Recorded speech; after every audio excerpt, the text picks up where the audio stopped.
అందరికీ నమస్కారం. నమస్కారమే కదండి మన సాంప్రదాయపు సంస్కారం. కల్కితో కబుర్లు, సరదాగా కాసేపు. Like, share and subscribe. Hi friends, ఇది గురుగాకండి. ఆకుకూరల్లో ఇదొక రకము. ఈ గురుగాకు పల్లెటూర్లలో చాలా బాగా దొరుకుతాయి. ఇప్పుడు మన మార్కెట్లో కూడా బాగా దొరుకుతున్నాయి. ఈ ఆకుతో శనగకాయ పప్పు వేసి పప్పు చేసుకోవచ్చండి, చాలా బాగుంటుంది. ఈ ఆకుకూరలో ఇదే అండి, చూడండి ఇట్లాగా పువ్వులు వచ్చింటాయి. ఇది కొంచెం ఇప్పుడే లేతగా ఫ్రెష్గా వస్తుంది కాబట్టి ఇంకొంచెం గాను వచ్చిందంటే కనుక బాగా పువ్వులు తెలుస్తాయి. ఇదిగోండి మొగ్గ తెలుస్తుందా. దీంతో శనగకాయ పప్పు వేసి పప్పు చేసుకుంటే చాలా టేస్టీగా ఉంటుందండి. ఈరోజు మనం ఈ ఆకుకూరతోటి పప్పు చేసుకుందాము. ఈ ఆకుకూరను మనం లేత కాడలు ఆకునంతా కలెక్ట్ చేసేసుకొని, చూసారా ఇలా ముదురు కాడలు మాత్రం పడేయాలి. ఇలాగా మనం ఆకుకూర అంతా ఒలిచేసుకుందాం. ఇదిగోండి గురుగాకు మొత్తం ఒలిచేసుకున్నాక ఇలా ఉంటుందండి. దీన్ని ఇప్పుడు సాల్ట్ వాటర్లో వేసుకొని బాగా క్లీన్ చేసుకుందాం. మనం గురుగాకుని బాగా ఒలిచి పెట్టేసుకున్నాం కదండి, అది సాల్ట్ వాటర్లో వేసి ఒక 5 minutes అలాగే ఉంచేసి బాగా క్లీన్ చేసి వడబోసి పెట్టుకొనేసేయాలి.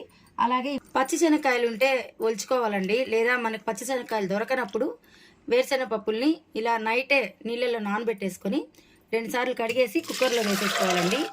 ఇప్పుడు మనం వేసిన పప్పు అంతా కుక్కర్లో వేసేసుకున్నాము. అలాగే ఒక 5-6 ఎండుమిర్చి ముక్కలు చేసి వేసేసుకోవాలి. అంతా పసుపు వేసేసుకోవాలి. ఇప్పుడు మనం 2 నుంచి 3 వరకు టమోటాలండి, టమోటా ముక్కలు అన్నీ కుక్కర్లోనే మనం వేరుశెనగ పప్పుతో కలిపి వేసేసుకోవాలి. ఇప్పుడు పప్పులు, టమోటాలు, ఎండుమిర్చి, పసుపు ఇవన్నీ వాటర్లో మునిగాయి కదండి. ఇప్పుడు మనం లాస్ట్లో ఆకుకూర వేసుకోవాలి.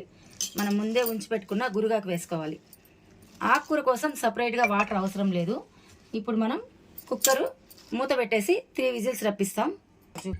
మనం కుక్కర్ మూత పెట్టేసుకొని 3 విజిల్స్ రప్పించుకుందాం. ఇప్పుడు మనం స్టవ్ పైన బాండలు పెట్టుకొని 2 నుంచి 3 స్పూన్లు ఆయిల్ వేసుకుందామండి. గురుగాకు పప్పు కోసం మనం తిరమూత పెట్టుకుంటున్నాం. గురుగాకు పప్పుకి కందిపప్పు వాడట్లేదండి, వేరుశెనగ పప్పు, శనగకాయ పప్పు వాడుతున్నాము. పచ్చి శనగకాయ పప్పు అయితే ఇంకా చాలా బాగుంటుందండి. పల్లెల్లో గురుగాకు విరివిగా దొరుకుతుంది. ఆయిల్లో ఒక ఎండుమిర్చి వేసేసుకొని మెంతులు వేసుకోవాలండి. 1 స్పూన్ మెంతులు, అలాగే ఆవాలు, జీలకర్ర, కాస్తంత ఉద్దిపప్పు, కొద్దిగా శనగపప్పు వేసేసుకొని బాగా వేపుకోవాలండి. ఆవాలు చిటపట్లాడేంత వరకు వేపుకుందాం.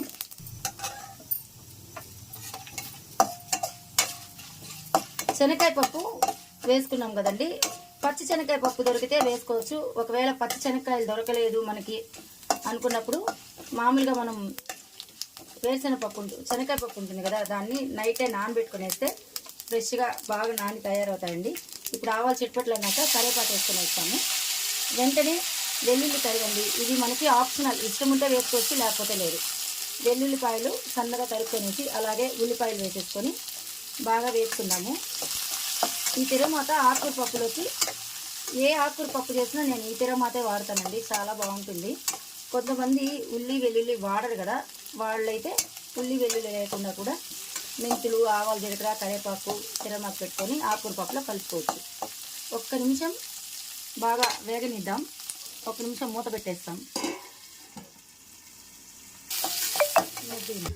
1 నిమిషం తర్వాత మనం తీసి చూసామంటే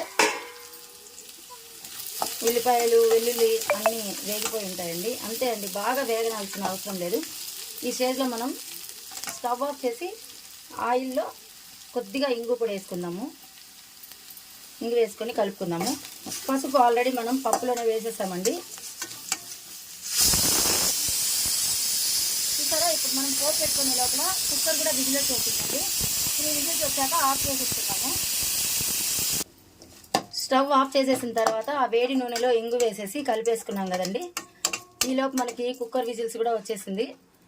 ఆఫ్ చేసి కుక్కర్ చల్లారిన తర్వాత ఈ పోపు అంతా అందులో కలిపేసుకుందాము. చూసారా, మనం 3 విజిల్స్ వచ్చిన తర్వాత కుక్కర్ ఓపెన్ చేసి చూద్దాం. మనం ఎంత పైకి వేసాం కదండి ఆకుకూర, హాఫ్ కుక్కర్కి వచ్చింది. చూసారా, నీళ్లు కూడా చూడండి, మనం పప్పు కోసమే వేసుకున్నాం నీళ్లు, కానీ ఎంత పైకి వచ్చింది చూడండి. తిరమూతలో ఈ కుక్కర్లో ఎక్స్ట్రా వాటర్ అన్నీ వంపేసుకుందాము. నీళ్ళనే ఉంపేసుకున్నాక కొంచెం పప్పులు అలాగే తీసేసుకొని మనం ఈ తిరుమతలో వేసేసుకుందాము. కొన్ని మాత్రం బాగా స్మాష్ చేసుకుందాము. ఈ పప్పులకు కావాల్సినంత రాళ్ళు ఉప్పు వేసేసుకొని బాగా మెదుపుకుందాము.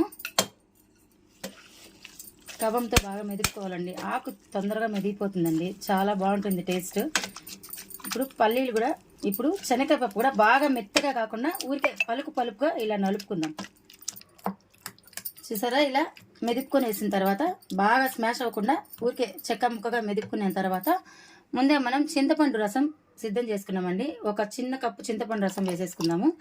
అలాగే మనం తిరమాత పెట్టుకున్నాం కదండి, ఈ పప్పులో నీళ్ళు, ఉల్లిపాయలు, అలాగే వెల్లుల్లిపాయలు అన్నీ వేసి తిరమాత పెట్టుకున్నాం కదండి, ఈ వాటర్ అంతా పప్పులో వేసేసుకుందాము.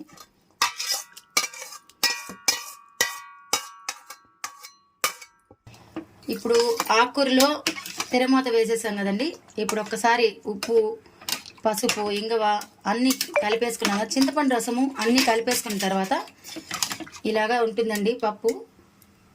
ఒక్కసారి ఉడికిన తర్వాత దింపేసుకుందాము. ఈలోపు మూత పెట్టుకుందాము. విజిల్ పెట్టాల్సిన అవసరం లేదు, జస్ట్ ఇలా మూత పెట్టేసుకొని ఇప్పుడు మనం మూత తీసి చూసామంటే ఇదిగోండి పప్పు బాగా ఉడుకుతుంది చూడండి. అంతే అండి, ఇప్పుడు మనం సర్వింగ్ చేసుకోవడానికి సిద్ధమైపోయింది గురుగాకు పప్పు. చూసారా, వేరుశెనగ గింజలు, టమోటాలు, ఎండుమిర్చి, చాలా బాగుంటుందండి ఈ పప్పు. ఇప్పుడు మనం సర్వింగ్ బౌల్లో తీసేసుకుందాము. గురుగాకు శనక్కాయ పప్పులతో పప్పు రెడీ అయిపోయిందండి. ఈ పప్పు రాగి సంగట్లోకి చాలా బాగుంటుంది. మాది రాయలసీమ కదండి, రాగి సంగట్లో ఒక్క స్పూన్ నెయ్యి వేసుకొని ఈ గురుగాకు పప్పుతో తింటే చాలా అద్దిరిపోతుంది, సూపర్గా ఉంటుంది. అన్నంలోకి, చపాతీలోకి, సంగట్లోకి, దేంట్లోకైనా సర్వ్ చేసుకోవచ్చు. గురుగాకు పప్పు రెడీ.